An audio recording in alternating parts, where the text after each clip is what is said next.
Stories are histories, personal and collective. My name is Osadmebi, and every week I usually tell you a short story written by a Nigerian writer or author.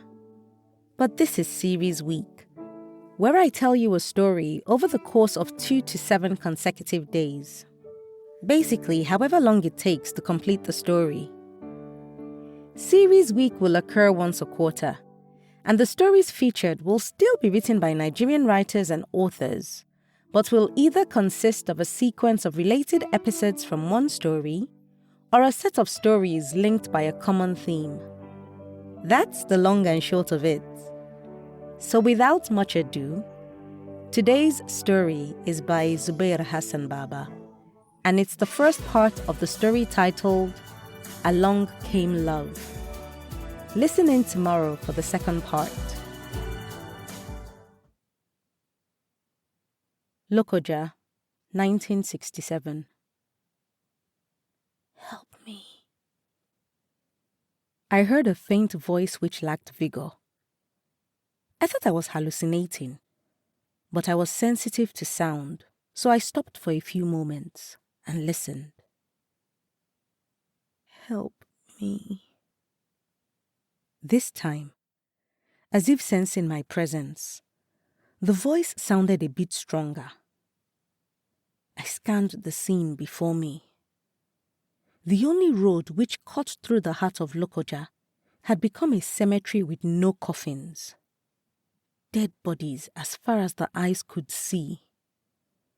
Bodies of Biafrans, of Nigerians, and those caught in between.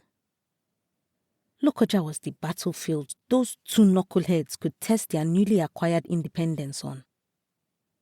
It was an entry point to the south-south and an exit point from the north. Uncertain of what use I would be, I felt a pull to seek out the voice. Slowly and attentively, I headed in the direction I thought the voice came from. A missile had hit a Red Cross building, which had housed refugees. I thought such shelters were no-go areas. These warring armies were savages, wrecking anything perceived as a threat. I approached the Red Cross building ruins, determined to find the voice.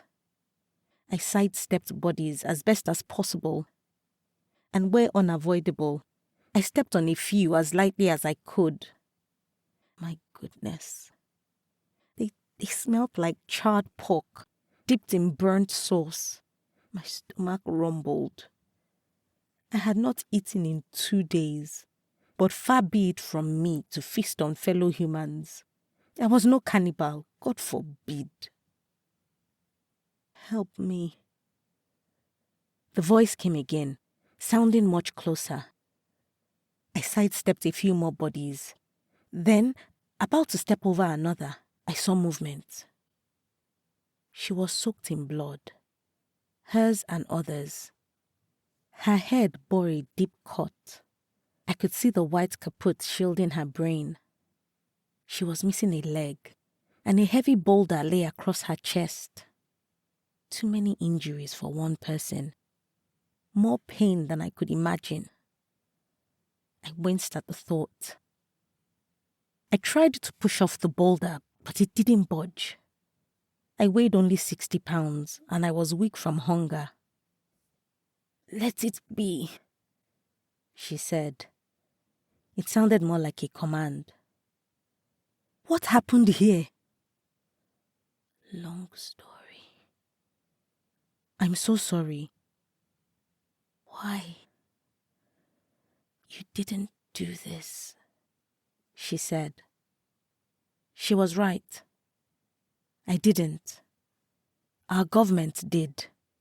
Our so-called leaders, the military. They had no clue what real power entailed, except exerting terror. They had gotten intoxicated by the smell of their colorful and well-starched uniforms, and one day felt they were too pretty to sit in the barracks. It was as much Ojuku's fault as it was Gowon's. 2 clowns using the whole country as a circus ring. "Help me," she gasped. "But how?" "I have a son. He is special. Help me help him." "How?" I asked again. He's in Abo, Enugu, Christ High School." "You're kidding, right?" He is special. Take." Clenched fists soaked in blood opened up, revealing a picture. Tell him Nne sent you. You will be rewarded. Take him to his father. Find him, please." Her chest stopped heaving and she went silent, with eyes still wide open and mouth agape. She had shuffled off the mortal coil, leaving me with a Herculean task and 1,001 questions. What was his name? Okene, 1962. "Turn right." Click. "Swerve stylishly." Click. Give me your best pose, your best one." Click, click. "Throw your buttocks backwards like you don't care." Click, click. Wriggle like you are like shiver, like you have a cold." Click, click, click. "Oh yeah, make figure 4 with your leg." Click, click, click, click. "Say cheese." Flash. That was me before the war. I was a photographer and I was amazing at it. At least that's what people said. I had learned from the best, my master, Sir Hughes. It had taken a great deal of persuasion and commitment before he deemed it fit to teach a black man the art of photography. I was patient and kind. Sir Hughes fell in love with those rare qualities. "Black monkey, bring them to me, those lenses," he said one day at an event we were invited to photograph. His voice was vibrant and thunderous. Everyone turned their attention to the bearer of the voice and the black monkey in question. "Here you go, master," I said, handing him the lenses with a smile and a slight bow. The all-white crowd applauded for reasons I will never comprehend. Was my meekness being celebrated? Or was the applause meant for my bully of a master? Were they applauding my composure? Or was my master's firm grip on his apprentice being lauded? I took every insult in silence for 4 years. I was determined to be a photographer. Not just any photographer, the Black Nubia photographer. That was my dream. I was willing to turn a blind eye. I was ready to use my face to mop my master's gummy saliva from the air if need be. I fetched his water, cooked his food. I was his companion and apprentice. When he decided to retire and spend the rest of his sordid years in his home country, Ireland, he could not help but shed a tear. Sir Hughes thanked me for my service and encouraged my humility. He called me the epitome of patience. I smiled. If only he knew. If only he knew my patience was part of a plan. With tears, he gifted me his studio and working equipment. In return, I shed crocodile tears and babbled empty adulations. "Good riddance!" I screamed as his plane taxied off. He certainly will not be missed. I had managed to carve a name for myself in Okene. I had become the Black Nubia photographer. I returned the favor in the running of my business. My people got to pay as little as they could afford. My master's people, I milked them dry of whatever their fancy little purses held. Unless they wanted to travel the distance to Lokoja for a few flimsy shots, I was the only option. Over the next 4 years, I took 3 apprentices each year. I gradually became an important part of Okene's hierarchy. I made friends easily. I was, after all, the candy man who had brought another delicious plate of opportunity. Aroke was one of such friends. The sycophant who knew how to butter me up as long as I bled of pounds and shillings. He was swift with the tongue and pitiful on the eyes. Have you ever thought of expanding? Aroke asked me one afternoon. How do you mean? Haven't you ever thought of owning more? Do you mean like having branches here and there? Exactly, my friend. That will be nerve-wracking now. But it will come with more money. Lokoja is a good place. Imagine the name. The Black Nubia International. Sounds amazing, right? The hook was in, and I saw myself dining with the queen in no time. Aroke was a sweet talker. It did not take long before everything was set up in Lokoja. The studio, the rent, the equipment, the designs, and the Black Nubia International engraved on the wall. Expansion ate deep into my savings, my precious savings.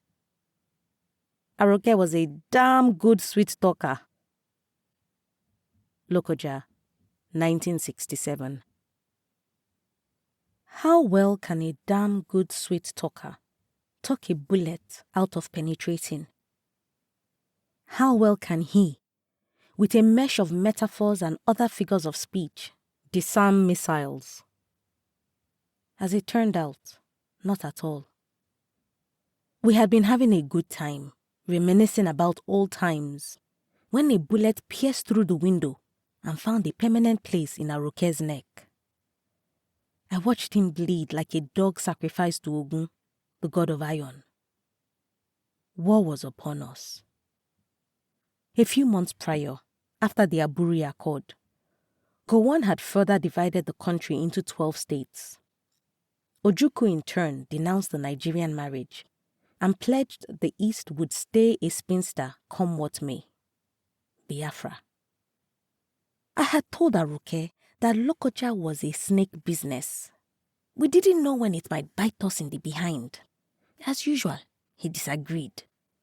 He said the Aburi Accord had set things straight for both warring military leaders. He painted the Aburi picture so vividly, like he had been there in person. How could 2 grown men agree to an accord in a faraway country, only to come back and be consumed by war? They had no intention of coming to a truce. The accord was just a show before the fight entered the ring. Sadly, Aroke, who had so believed in the short-term accord, was one of the first to fall. I ducked behind the mahogany table of my lavishly furnished studio. I couldn't risk being hit by a stray bullet, Biafran or Nigerian. The Biafra battalion had thrown everything they had at the Nigerian army, who thought Lokoja's entry point into Asaba would be breezy and cushy. For a few hours, the sound of gunfire filled the air. Hot urine soiled my trousers. Death was so close. It stared me in the face. It taunted me and tried to pry open my eyes, which remained squeezed shut. I dared not look. I placed my hands over my eyes for reinforcement and hoped to live through the ordeal. I had barely survived the past few months. It felt like my life hung on a thread, and I wasn't sure how long it would hold. I and a small group of people had become scavengers of the new world. The world Ojukwu and Gowon had dropped on us. We taught ourselves how to hide whenever the bloodthirsty armies of both sides locked horns. We stayed clear of buildings. Reverberations alone from the dreaded Ogbunigwe might cause them to implode. We existed in empty soakaway trenches. They stunk, but they were safe. And we carried the young on our heads to have enough room. It was better than nothing. It kept us alive. When the warring parties finally retreated, we came out in our numbers. We scavenged off the dead, clothes, shoes, bags, water, sunglasses. Soldiers were the most lucrative. We took anything that would make our existence a little more tolerable. It was during one such scavenge I heard the voice.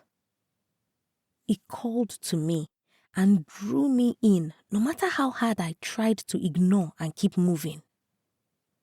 It was the same voice which was now making me venture deeper into the war zone. I was no soldier, neither was I a combatant. Just mere human instinct to survive.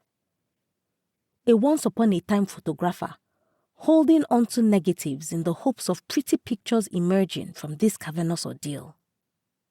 He is special. You will be rewarded. Those words resounded in my ears over and over. What kind of special trait does the boy have? Was he superhuman? Did he hold the solution to this baseless war of supremacy between two selfish veterans? Did he hold the key to my salvation? What would be my reward? I stared again at the picture I had been guarding since it was entrusted to me. The boy looking back at me seemed normal. Big goggles sat on his nose. His brows were full. He looked innocent and had a charming smile. He was just a boy. An ordinary boy with nothing special.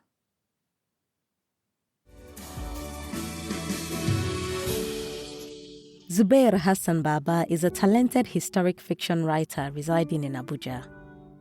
With a recently completed master's degree in international relations from the University of Abuja, he is now seeking to make his mark in the academic world.